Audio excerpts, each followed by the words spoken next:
Hello, everyone, welcome back to the channel Future Force. Please subscribe and like my videos.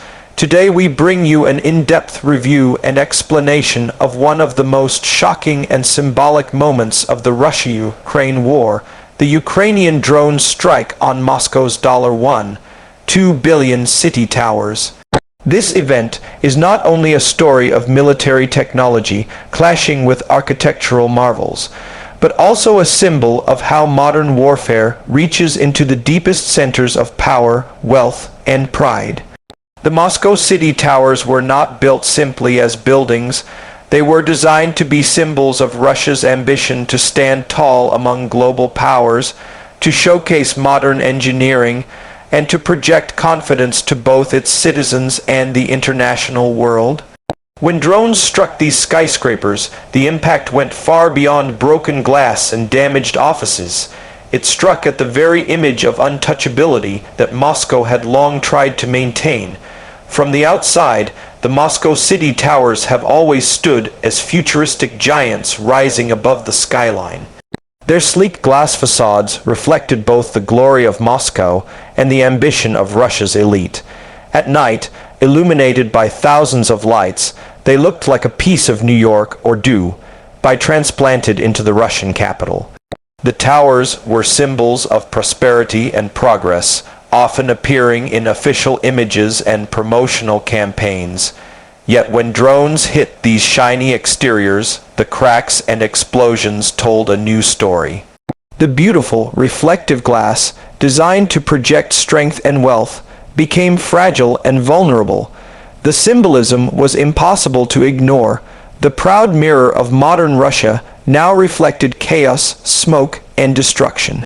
This exterior, once admired, had suddenly become a battlefield. Inside these towers, the interior represented another world entirely, a world of luxury and efficiency. High-speed elevators carried businessmen, politicians, and foreign investors to lavish offices and state-of-the-art conference halls. Expensive marble floors, luxurious lobbies, digital security systems, and panoramic views of Moscow were all part of the interior design. For years, these spaces hosted meetings of corporate leaders, international diplomats, and Russia's economic elite. But when the drones struck, these interiors changed from places of wealth to places of fear. Glass shattered across polished floors, alarms echoed through hallways, and smoke-filled rooms where minutes earlier people were working in comfort. Staff rushed through emergency exits, papers and personal belongings scattered across the ground. The interior that once symbolized safety, luxury, and control now symbolized panic, vulnerability, and uncertainty. What makes the interior story even more powerful is that these towers were meant to reassure the world that Moscow was untouchable. Yet their vast halls and high-tech rooms offered no real protection against small, inexpensive drones. The performance of these towers, both as buildings and as symbols, was suddenly called into question. In architectural terms, they had been designed to stand tall for generations, capable of handling natural forces like wind, storms, or even earthquakes. But performance in the face of warfare is something entirely different. Against drones, their strength meant little. Against explosions, their height meant nothing.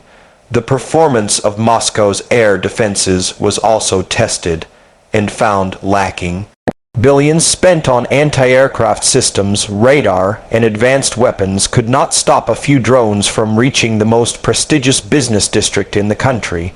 For Russia, the question was not only about the tower's performance, but about the performance of its reputation and defenses. Could it truly protect its capital? Could it shield its people? The answer, at least on that night, seemed to be no. Safety features were part of the original design of Moscow city towers, as one would expect from skyscrapers of such magnitude. Fire suppression systems, emergency stairwells, electronic security, and 24 our surveillance were all integrated into the structures, but no architectural safety system can truly defend against war. When the drones struck, alarms sounded and evacuation plans were activated. People fled the buildings quickly, and fire services rushed to the scene, yet the very idea of safety in these towers was shattered.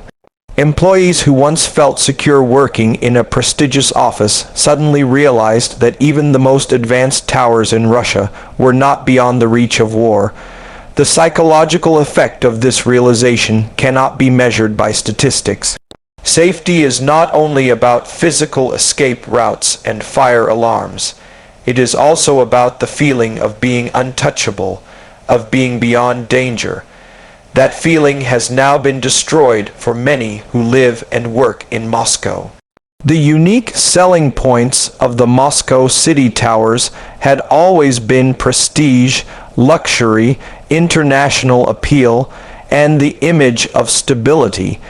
These towers were supposed to attract foreign investment, to showcase Russia as a modern and thriving power.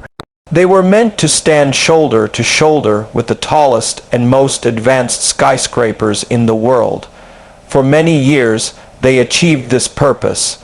The towers hosted international companies, diplomatic events, and the business elite of Russia.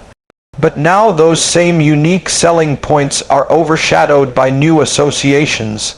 Instead of being a symbol of progress, they are now a symbol of vulnerability. Instead of being a magnet for foreign business, they raise concerns about risk and instability. Instead of making Moscow look modern and strong, they now remind the world that even the richest parts of the capital can be attacked. What once made them unique and prestigious has now made them uniquely vulnerable in the eyes of the world. When it comes to price, the Moscow city towers are valued at over $2 billion. That figure includes construction costs, infrastructure, luxury design, and decades of investment. They represent one of the most expensive real estate projects in Russia. But what is the price of prestige when it is exposed as fragile? The drones did not destroy the entire towers, yet the cost of the strike cannot simply be measured in repairs.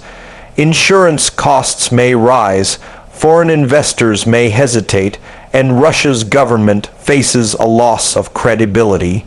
The symbolic price, the price of pride, is perhaps even greater than the physical damage. This is the paradox of prestige architecture. Its value is not only in the steel and glass, but in the image it projects. Once that image is damaged, no money can fully restore it. In the larger story of the Russo-Ukrainian War, this strike was about much more than glass and steel. It was about sending a message. Ukraine has shown that it can reach deep into the Russian heartland, striking at symbols of wealth and power.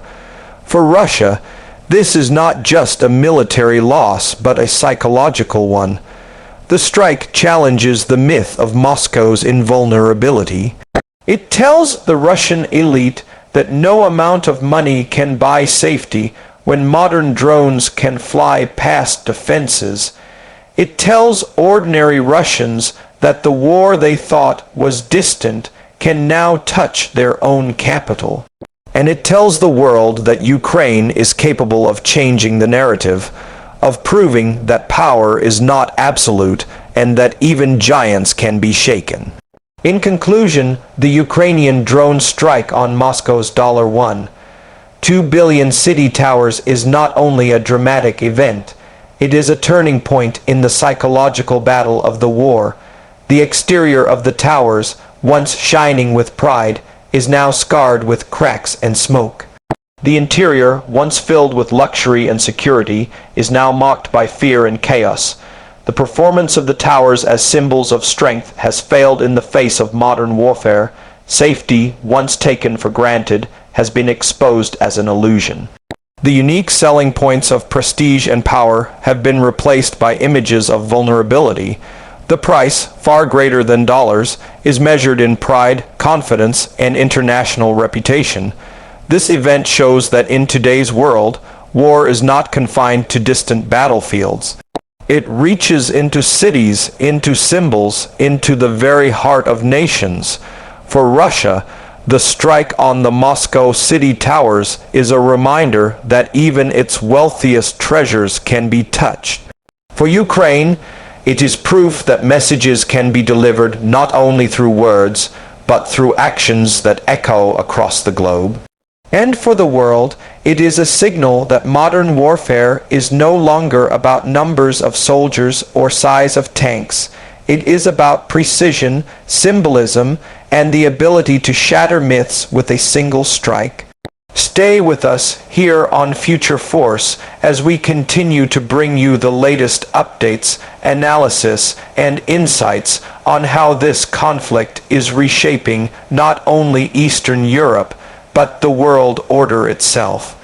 Remember to subscribe, like, and share this video so we can keep delivering powerful stories that reveal the truth behind the headlines.